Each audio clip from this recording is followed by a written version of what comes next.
বছর পর দেখা হলো আমাদের? অনেক বছর, ঠিক মনে নেই।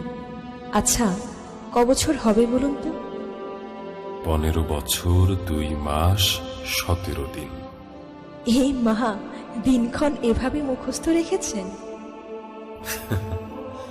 না রেখে উপায় কি বলো? এই একটা কাজ আমি বেশ পারি, মনে রাখা। আচ্ছা, আর কি কি মনে রেখেছেন? পরীক্ষা নিতে চাইছো? না না, ছি, এমনি বললাম। জানি আপনার স্মরণ শক্তি বরাবর ভালো ছিল, কি ভালো স্টুডেন্ট ছিলেন, বাবা এখনো বলেন। কি বলেন মাস্টার মশাই? আমার কথা মনে আছে তার? তোমার বেনির ফিতে খুলে দিয়েছিলাম বলে তোমার সে কি বিশ্রী কান্না! অমনি তোমার বাবা কোথা থেকে লাঠি হাতে তেড়ে এলেন, সেই যে পালালাম। বিশ্রী কান্না আবার কি?